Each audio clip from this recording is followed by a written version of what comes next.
Hey everyone! Hello, everyone. Welcome back to Hannah Daily English. I'm so happy you're here with us today. Hey there, everyone. James here, and wow, I'm really excited about today's topic. I think this one is going to be really useful for so many of you. It really is. But before we get into it, James, how are you doing today? How's your morning been? Oh, honestly? A little chaotic. I woke up late, spilled coffee on my shirt, and then I couldn't find my keys. You know, just a classic morning. Oh no, where were your keys? Right next to the front door, literally where I always put them. I just walked past them 3 times without seeing them. My brain was not awake yet. That is so relatable. I think we've all had those mornings. I was actually sitting at home this morning with my second cup of coffee, thinking about today's episode, and I was like, okay, this is going to be a really good one. It is. And actually, did you notice what you just said? You said sitting at home, not sitting at house. Oh, that's a perfect example. See, this is exactly what we're talking about today, because a lot of English learners get confused about when to use the word house and when to use the word home, and they're not the same thing. Right. And if you've ever said something like, I'm going to my house, when you really meant, I'm going home, or maybe you've said, I feel at house, when you meant, I feel at home, don't worry. It's one of the most common mistakes we see, and by the end of this episode, you're going to totally understand the difference. So here's what we're going to cover today. We're going to talk about what house means and how to use it correctly. Then we're going to look at what home means and all the special ways it's used. And then we're going to look at some phrases and expressions that use both of these words. And of course, we'll go through the common mistakes and give you lots of practice. Exactly. And here's our question for you right now. I want you to write this in the comments. When you think of the word home, what image comes into your mind? What does home feel like to you? Write it in the comments. There's no wrong answer. We love reading what you write. And if you're enjoying this podcast and you want to learn English this way every week, please like this episode and subscribe to Hannah Daily English. It really helps us reach more learners just like you. It really does mean a lot to us. Okay, are you ready? Let's start with the basics. Let's do it. All right, so let's start with house.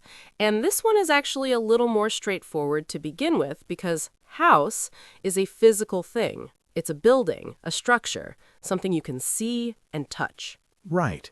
A house is a type of building where people live. And the important thing here is that it's about the physical structure, the walls, the roof, the windows, the doors, the actual object.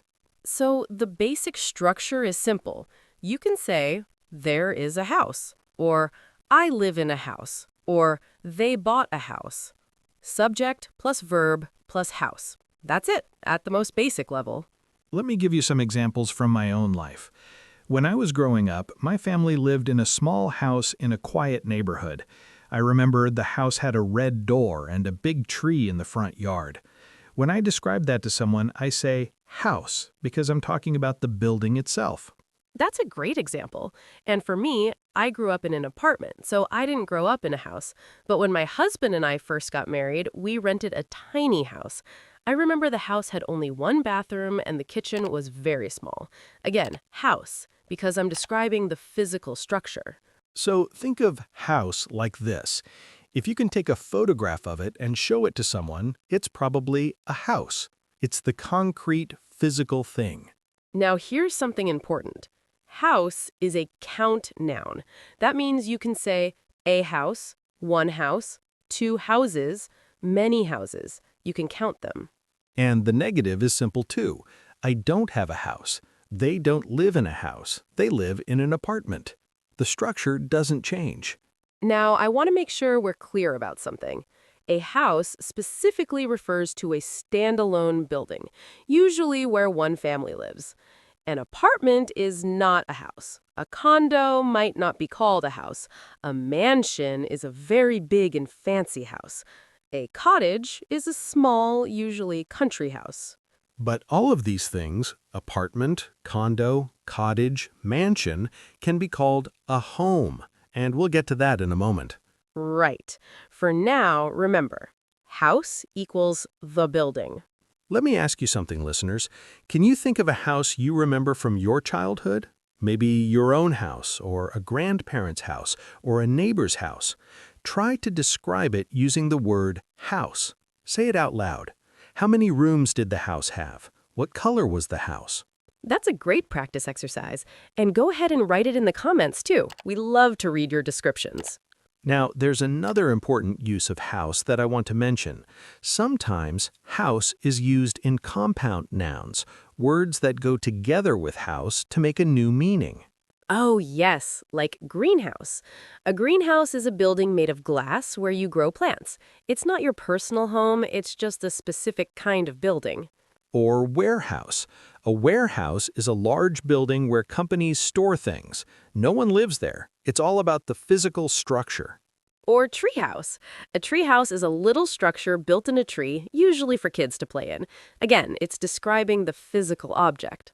I had a treehouse when I was a kid. Well, it was really just a few boards nailed to a tree, but in my mind, it was a palace. Of course it was. See, this is actually a perfect segue because James just called his treehouse a palace in his mind. That's because it felt special to him. It felt like more than just a building. And that's the difference between house and home. A house is just a building, but a home is something more. And we are going to talk all about that right now.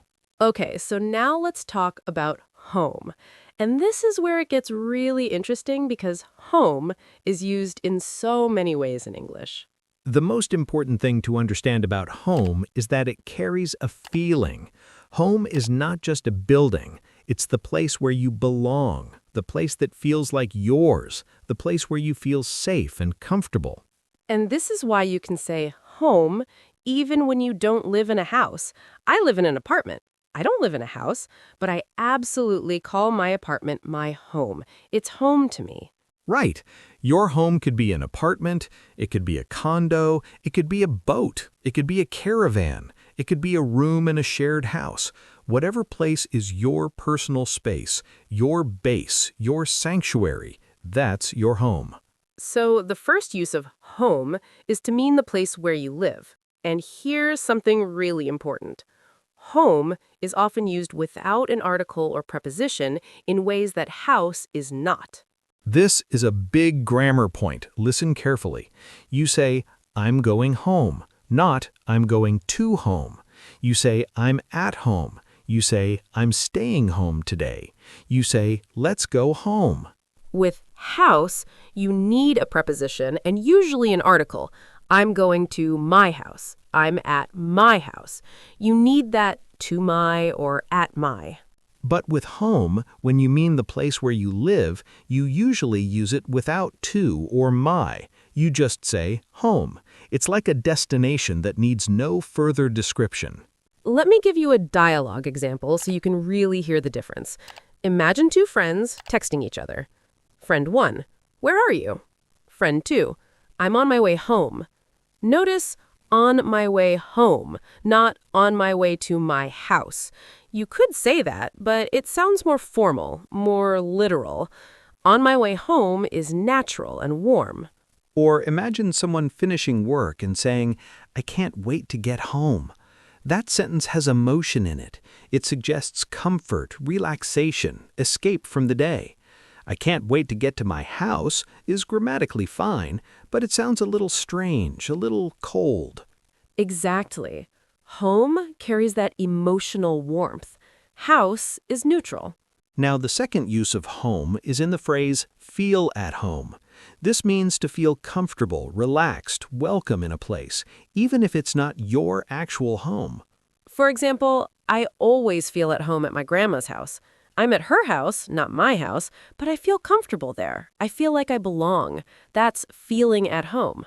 Or you might say to a new employee on their first day, welcome to the team. Please make yourself at home. It means relax, you're welcome here. Treat this space like your own. Make yourself at home is such a common and warm English expression. If someone says it to you, it's a really kind thing. They're saying, I want you to feel comfortable here. You could also say, New York feels like home to me now. Even though New York is a city, not a building, you're saying it's the place where you belong, where you feel comfortable. Home can stretch like that. I want you to try something, listeners. Think about a place, any place, where you feel really comfortable and happy. It could be a coffee shop. It could be a friend's apartment. It could be your grandmother's kitchen. And I want you to write in the comments, home or house feels like home to me because blank. Fill in the blanks. We would love to read those. It's going to be beautiful, I can already tell. Now, let me give you 3 specific tips about home. First, use home without to or my when it means where you live. I'm going home. I'll be home by 7.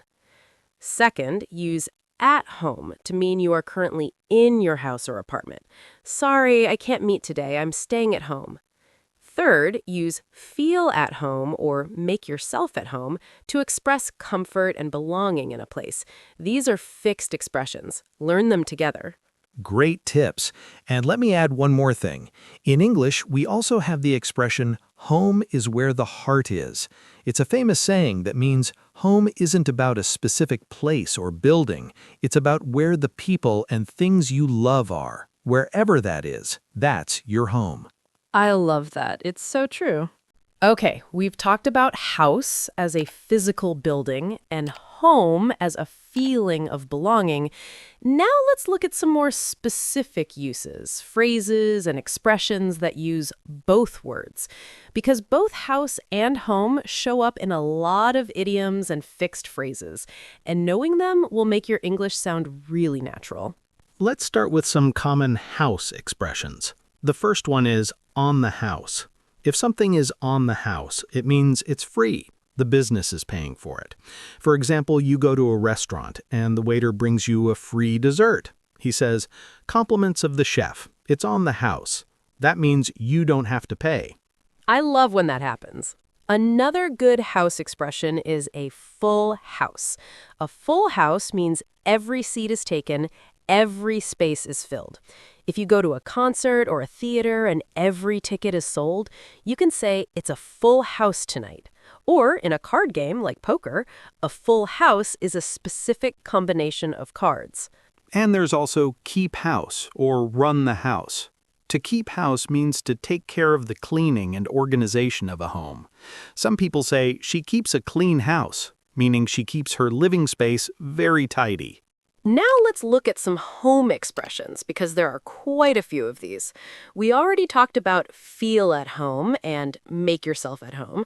Let's add a few more. Hit home or strike home. This means something has a strong emotional impact. It really affects you. For example, when she talked about losing her job, her words really hit home for me because I've been in that situation. The emotion went deep. It hit home. Oh, that's a powerful one. Another one, bring something home. This can be literal. You bring physical things to your home. He brought home groceries. But it can also mean to make something very clear or very real. The documentary really brought home how serious the problem is. It made it real and clear. There's also home sweet home. This is an expression people say when they arrive back at their own home, especially after being away for a while. You open your front door, step inside, and say, home sweet home. It means I'm so glad to be back in my comfortable, beloved home. I say that every time I come back from a long trip. Every single time. Me too. And one more that's really useful for everyday conversation, a home away from home. This describes a place that feels almost as comfortable as your actual home, even though it isn't. For example, I've been traveling for 3 months, but my friend's apartment in Paris has become a real home away from home. It feels familiar, comfortable, like your own space. That's a beautiful expression. I want you to try using one of these expressions today, listeners. Just pick one. On the house. Feel at home. Hit home. Home sweet home. Choose one and try to use it, or at least say it out loud in a sentence. Yes, and if you write your sentence in the comments, we'll read it. We really do read the comments. Now, one more thing I want to cover in this section. The difference between go home and go to someone's house, because these come up in conversation constantly. I'm going home means I'm going to my own place where I live. I'm going to Hannah's house means I'm going to Hannah's specific building. So if someone invites you to their place, they might say, "Do you want to come to my house?" Or more casually, "Do you want to come over?" They would not normally say, "Come to my home," because that sounds a little formal or even a bit strange in casual conversation. Interesting, right? Come to my house is natural. Come to my home is technically correct, but sounds more formal or emotional. Like, welcome to our home is something you might say to show warmth and pride. But come to my home as a casual invitation is a little unusual. This is the kind of subtle difference that takes time to feel natural. But the more you hear it and practice it, the more natural it becomes. So keep listening, keep practicing. You are doing amazing. Okay, let's talk about mistakes. And I want to start by saying James and I are English teachers, but we are also human beings who make mistakes in language all the time, too. And when I was learning my second language, I made so many mistakes. So please, please do not feel embarrassed about this section. Absolutely. Mistakes are how you learn. Every mistake is your brain trying to figure out the system. That's a good thing. Let's look at 4 common mistakes with house and home. Mistake number 1, saying, "I'm going to home." This is very common. A lot of learners say, "I'm going to home," because in their language, you need a preposition before the place. But in English, home as a destination doesn't need to. Incorrect, "I'm going to home." Correct, "I'm going home." The word home here already contains the meaning of direction. Adding to is unnecessary, and it actually sounds wrong to a native speaker's ear. Think of it this way. You say, I'm going there, not I'm going to there, right? Home works similarly when used as a destination adverb, no to needed. Can you say it correctly right now? Say out loud, I'm going home. I'm heading home. I want to go home. Perfect. Mistake number 2, using house instead of home in emotional or idiomatic contexts. Incorrect, "I feel at house here." Correct, "I feel at home here." Incorrect, "Make yourself at house." Correct, "Make yourself at home." Incorrect, "Her story really hit house for me." Correct, "Her story really hit home for me." At home and hit home are fixed expressions. You can't swap in house. The word home in these phrases carries that emotional meaning, and house doesn't have it. So you have to learn these expressions as complete phrases. Mistake number 3, using home when describing a physical building in a neutral way. This one is more subtle, but sometimes learners overuse home when they should use house. For example, "They live in a big home." This is actually used in English, especially in real estate, but it can sound a little salesy or formal. In everyday conversation, you'd more likely say, "They live in a big house." And if you're describing a physical structure to someone who doesn't know it, like pointing at a building and saying, that's my house, you would almost always say house, not home. Saying, that's my home while pointing at it is a bit dramatic. Unless you're in a movie.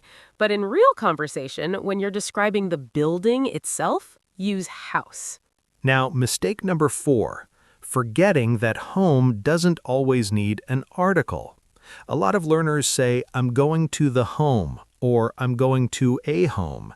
A home means something specific. It usually means a place where people who need care live, like a nursing home or a children's home. That's a specific institutional meaning. The home is unusual unless you're talking about a specific home that was already mentioned. They returned to the home they had shared for 20 years. In everyday speech, you almost always just say home without any article when you mean the place where you live. Incorrect. I'm going to the home now. Correct. I'm going home now. See the difference? No article, just home. I know there are a lot of rules here, but honestly, the more you hear and use these words, the more natural it gets. Your brain starts to recognize what sounds right. So keep listening to podcasts like this one, keep watching English content, keep practicing. Okay, it's time for the fun part. Let's practice. I'm going to give you some situations and two possible sentences, and I want you to choose the correct one. You can say the answer out loud or pause the audio and think about it. Ready? Let's go. Situation 1. It's Friday evening. You've just finished work. You want to tell your coworker you're leaving. Option A, I'm going to home now. See you Monday. Option B, I'm going home now. See you Monday. Which one sounds right? If you said option B, you're correct. I'm going home. No to. Option A has that extra to which we don't need with home as a destination. Situation 2. You arrive at a new friend's apartment. They've made dinner. They want you to feel comfortable. Option A, please make yourself at house. Option B, please make yourself at home. Option B is correct. Make yourself at home is a fixed expression. You cannot say at house. Situation 3. Someone asks you where you grew up. You want to describe the building. Option A, I grew up in a small house in the countryside. Option B, I grew up in a small home in the countryside. Actually, both of these can work, but option A, a small house, is more natural in everyday speech when you're just describing the building. Home would suggest you're emphasizing the emotional connection, which is also fine, but house is more neutral and common here.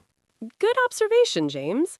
These two words do overlap sometimes, but in most cases, if you are describing the physical building, house is safer and more natural. Situation 4. You're watching the news and a reporter is describing a wealthy neighborhood. Option A, this street is lined with beautiful houses. Option B, this street is lined with beautiful homes. Both work, but you'll hear houses more when talking about the physical structures on a street. Homes is often used in real estate and sounds a bit more personal or warm. Neither is wrong, but houses is more straightforwardly descriptive. Situation 5. You're telling a friend about a documentary you watched. Option A, the film really hit house for me. Option B, the film really hit home for me. Option B, hit home is the fixed expression, not hit house. Great work, everyone. Now here's your challenge. Can you write one original sentence using house and one using home in the comments below? Show us what you've learned. We're going to read every single one. That's our promise. And that brings us to the end of today's episode. I am so proud of you for sticking with us through this whole lesson. Seriously, that was a lot of content, and you handled it so well. Let's quickly review what we covered today. Number 1. House refers to a physical building. It's the structure, the walls, the roof, the thing you can photograph. I live in a house. They bought a house. That's a big house. Number 2, home is about where you live and how you feel. It carries warmth, belonging, comfort. I'm going home. I feel at home here. Make yourself at home. Home sweet home. These phrases are all about emotion and connection, not just a building. Number 3. Watch out for the fixed expressions. Feel at home, make yourself at home, hit home, on the house, home away from home. These are phrases you need to learn as a whole. You can't just swap out the words. And the most important grammar rule to remember, don't say, I'm going to home. Just say, I'm going home. No preposition needed. You know, what I love about today's topic is that it's such a simple pair of words, house and home, but they carry so much meaning. And understanding that difference is going to make your English sound so much more natural. Absolutely. And here's a little thought for you to take away. In English, house is a structure, but home is a feeling. And wherever that feeling is, that's home. Beautiful. Now here's our final question for you, and I really want you to answer this in the comments. Where is home for you right now? It doesn't have to be a building. It could be a city, a person, a feeling. Just tell us, where is home? We genuinely look forward to reading your answers. Every single comment makes us smile. And if you enjoyed today's episode, please like it and share it with a friend who is learning English. You could help someone improve their English today just by sharing this with them. That's a really wonderful thing to do. And if you haven't subscribed to Hannah Daily English yet, please do. We put out new content every week designed to help you speak English naturally and confidently.